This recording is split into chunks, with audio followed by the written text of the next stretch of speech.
Hello, my delightful BC students. We're going to talk about logistic growth today. So here's the graph of logistic growth. And what happens here is that it's growing quickly. It looks almost exponential at first, but then the concavity switches. It has an inflection point right there about halfway. And there's this limiting factor that makes it level off. So a growth rate will go down as the population goes up due to limiting factors of the environment. Overcrowding, say it's on an island, there's only a certain amount of space, lack of food or water, like the environment can only support a certain number of deer because of the resources that are around. So there's a limiting factor that can make it level off. And we're going to use differential equations for this. I'm going to scroll up.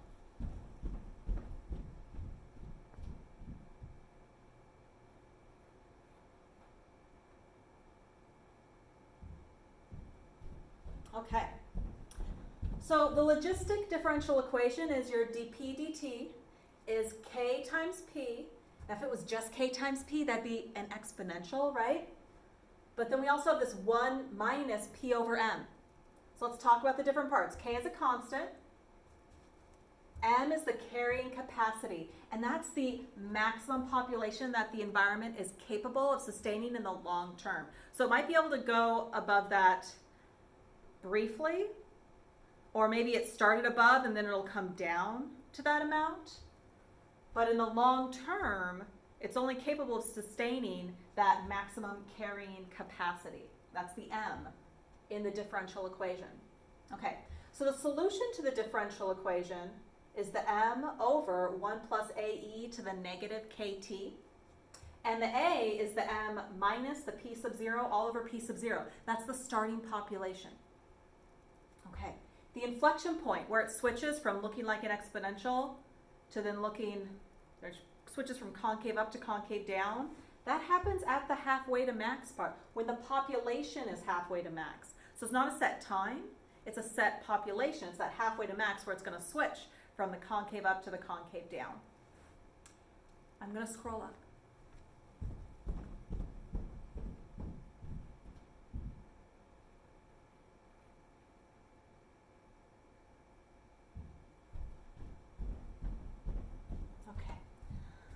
So suppose we have a population of monkeys on an island. So that's a limited environment. There's a limited amount of space, a limited amount of resources. And the population at time t years is modeled by dp dt is 0.4p minus 0.001 p squared. We also know that p of 0 is 50. So at time 0, we've got a population of 50. And our first question, we're going to do 3 questions with this situation, is what is the limit as t approaches infinity of p of t?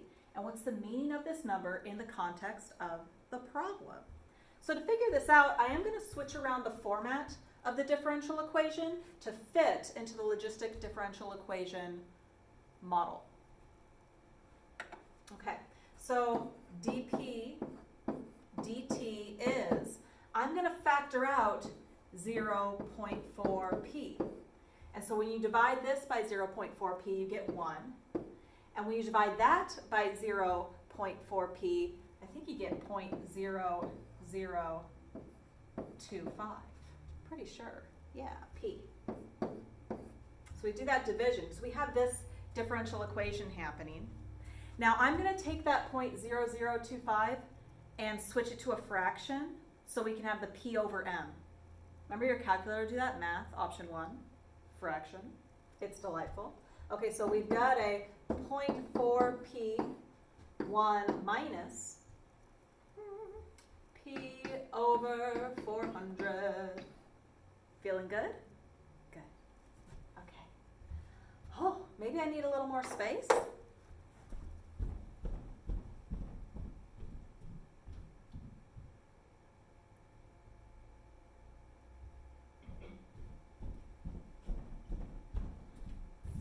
Okay, so I am going to take that and figure out the different parts. We have a k value here and an m value there. That m value is the maximum carrying capacity. So what should the limit as t approaches infinity of the population be? As time goes on and on forever, where is that population going to level off? It's going to level off at the maximum carrying capacity. It's going to level off there at 400. Because at time 0, it's starting at 50, so it'll go up, and then it'll level off at the maximum carrying capacity of 400. So that is the limit. And then what is the meaning of that number in the context of the problem? So 400 is the maximum, oh, let's try that again. Woo! Maximum number of monkeys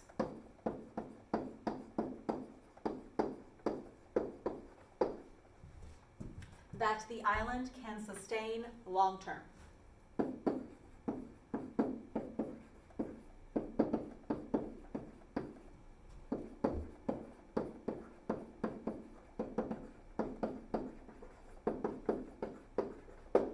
Boom. How are we feeling? Feeling good? Yeah. Okay. So that's the limit. So notice I didn't have to know the formula for P of T to get that limit because I understood that this is a logistics differential equation. I can get that maximum carrying capacity and then apply it to the situation of this problem. We're going to go over 2 more things with this. I'm going to scroll up.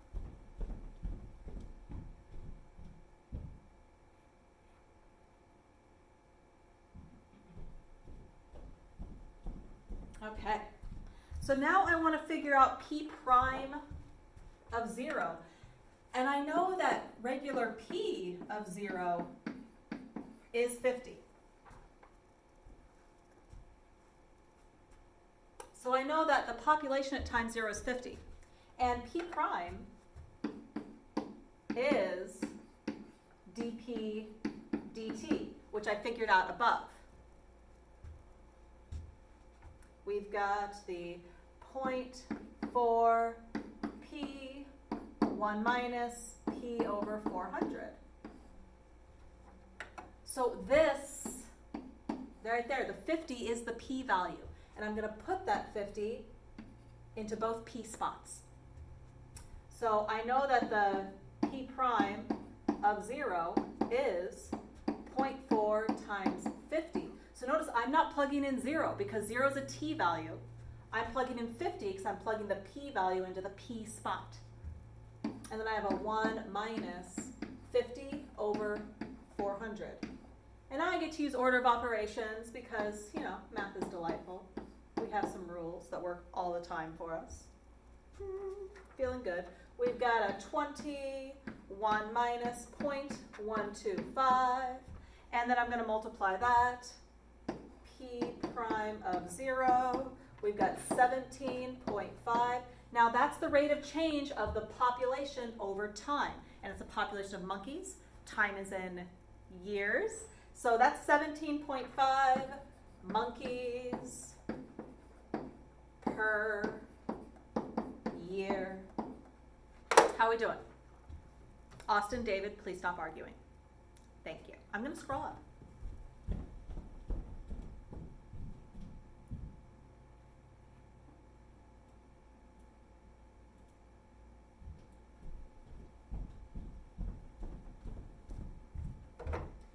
So when is the population growing the fastest? So you have a little bit of some thinking to do here. Growing the fastest, I want the fastest growth rate. So I want the max of that derivative, dp dt. And the maximum is going to be where the derivative of this, where the second derivative of population switches from positive to negative. So that would be p, the original function p, switching from concave up to concave down. It's the inflection point. Inflection point on So we're looking for that inflection point on P of t. And luckily, that always happens right at the halfway point for the max population. So let's think about this. We know our M is 400. So that inflection point is going to be halfway to 400. So the inflection point is going to happen at 400 over 2, or 200 for the population. So we're looking for population of 200. Okay. A little more space. Boom. Oh, more space. Feeling good. Okay, 200 monkeys. Well, it's asking when is the population growing fastest, so I need a time. Let's find the time when the population is growing the fastest. Okay, so I'm going to use that P of t is m over 1 plus a e to the negative kt. Well, we have m and k from before, and we also know that we can get a by doing the m minus p sub 0 over p sub 0. So the a is the 400 minus 50 over 50. And that a value seems to be 7.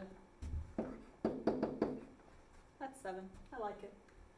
So over here, we've got the m, 400, divided by 1 plus a is 7. Let's do that in purple. Yeah, because colors are fun.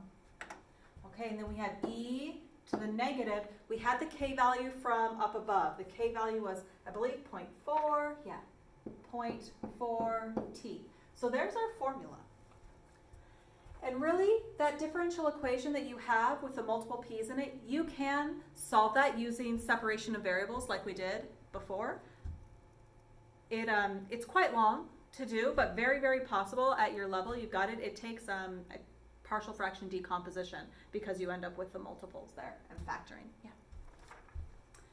Okay, so right here, looking at that, what's the question? When is it growing the fastest? So I want to know, when does this equal 200, right? This is population. We want the population to be 200. That's where the inflection point is. And so I want to know, when is 200 equal to 400 divided by 1 plus 7e to the negative 0.4t. I'm going to solve this equation for t.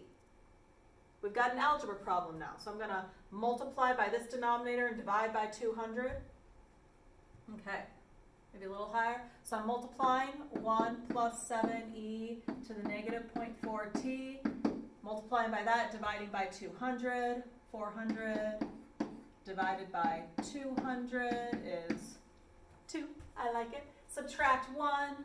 7e to the negative 0.4t is 1. Subtract 1 from 2. Divide by 7. E to the negative 0.4t is 1/7. I'm going to natural log both sides. ln, because it brings me joy. And oh my, we've got a negative 0.4t is the natural log of 1/7. How are we doing? Okay, I'm going to divide by negative 0.4 and we'll have t. We're right there. So t is ln of 1/7 divided by negative 0.4, 4.865. And t was measured in years. So at 4.865 years, the population of monkeys is growing the fastest. What? No, Seth, we can't have a monkey for the class. But thanks for asking. Have a lovely day.